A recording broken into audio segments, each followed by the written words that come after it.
What's up, fuckers? Your boy's back, goddammit. That's right.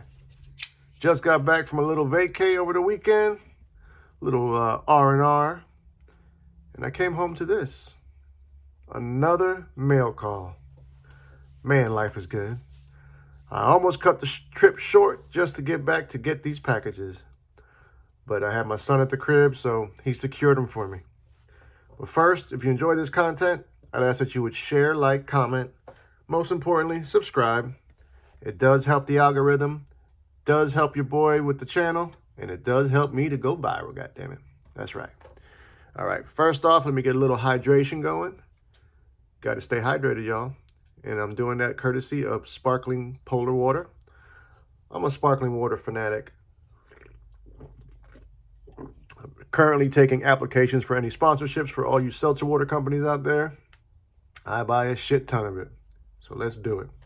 Okay, my unboxing knife for today is going to be the Cold Steel Tough Light. Little budget wonder. Triad lock. AUS 8 blade steel. FRN scales. This was like $30, man. Super sharp. Perfect EDC. But that's not what we're here for. We're here for all this. And I have a couple of first timers in this pile of mail. OCD for EDC. Not a first time with them. I've done a couple of business transactions. I'm excited about that one. Once again, another company that I've done quite a bit of business with, which is Lynch Northwest Side. Shout out to Casey. Good guy. Got some clips coming from them. These two are the first timers. This one is from Rip's Garage. I've known about this company for a while. I just never pulled the trigger, but I did. Something special in that one.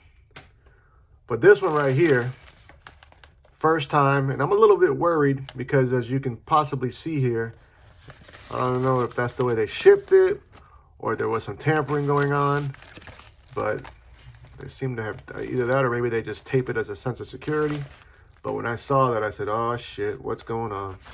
But this is Axial. This is my first time dealing with this company. It's a USA company. I believe they are known primarily for their OTFs. That's how I heard about them last year, was their OTFs. They had a little bit of a rivalry going with Microtech. I believe people started giving acknowledgement to Axial that they were making quality materials, or rather quality knives, and their prices were phenomenal. And I believe, in my opinion, Microtech felt threatened, and I believe that they issued a cease and desist. And I had also heard that they had requested and were successful in having Axial's products removed from Smoky Mountain Knife Works. And if there is some truth to that, that's some fuckboy shit. But we ain't going to get into all that. I am going to get into this, okay, from Axial. Let's see what's going on here. Like I said, they are known for OTFs, but I'm not an OTF guy. And lo and behold, they have one folder as of right now that they make. And that's it right here. This is it. I actually saw this knife for the first time right around Christmas, and I really should have pulled the trigger. I think they may have sold out. Maybe that's why I didn't pull it, but they actually had this around Christmas time for $100. Now I ended up paying $180 for it, so I guess that's its normal price. I think you can get them as cheap as $170, but the version I picked was a little bit more expensive. That's why we're at $180. This is the box that it comes in. Quality box. We have the little Axial logo right there. Murdered out, black on black. Little tab right there. Okay, it is magnetic. I love that. The only writing on the box is it says caution, sharp edge. Inspected by TG. Maybe that's tough guy. Who knows? Okay. Got a pouch. No paperwork or anything. Nice little box though. I'm impressed so far. Drawstring pouch with the logo on it. Let's see what we got. This is what I'm really interested in. This is the Axial Enzi, I believe, if I remember correctly. Titanium frame lock with the toxic, I think they call that just a toxic, I don't know what they call it, toxic something. When I checked out, that was one of the only options left for the pocket clip was the toxic finish. I believe it's like a, I don't know if it's Damascus or Mokutai maybe. I don't know, but the backspacer is also. Let's see what this blade looks like. Oh yeah, it fires out. D10's nice, man. We're looking at a modified sheep's foot style blade. I don't know why some of these knife companies insist on sending knives all smudged the fuck up. Not a big deal, but it just, you know, it's your first impression. It's like, I'd want it to be opened up looking clean, but anyways, I digress. We have a beautiful modified sheep's foot blade with some nice swedging towards the tip there. 20 CV blade steel, titanium scales. There is, I don't know if the camera's doing it justice, but there is some milling on those scales. This is a very light knife. Of course, I don't have no specs for you guys. I do know that the blade is 3 inches, 20 CV. It is a flipper only. Flipper is done right. I wish the jimping would have been a little bit finer, but I'm just being nitpicking. It works just fine. It flies out. The lock bar axis is sufficient, and the action is right where I need it to be. Very, very light knife. I don't know the weight on it. I love that pocket clip, and it does match the backspacer. I do wish perhaps we had a little bit of color here on the pivot. I think that would have really brought it together. But for $180 for a USA made knife, man, for these materials, I think it's a no-brainer for sure. Oh yeah, I'm digging this, bro. Granted, this is just an unboxing, but I think I'm gonna be happy with this knife. This jimping, I think, is more aesthetic than anything. I don't think it really has a general purpose because it's not grippy at all. But it does look nice. I think their OTFs have something similar at the base on the spine there. I believe maybe that's just their the way they like to do it for their presentation. Like I said, it doesn't really have much of a general purpose on it. Let's see. Let's put up a couple. Being that I don't have no sizes for you guys on anything, let's just put up a couple of knives for some size comparison that you might be familiar with. Another recent purchase that I got, which I'm loving, is the Nimble. This is by EMP EDC. This is the 3-inch version. So we're playing ball in the same field with that. Let's throw up Spyderco Native 5, baby. So it's, I think basically all general, the Spyderco is a hair longer than the Axial, but that EMP EDC Nimble seems to be right on with it.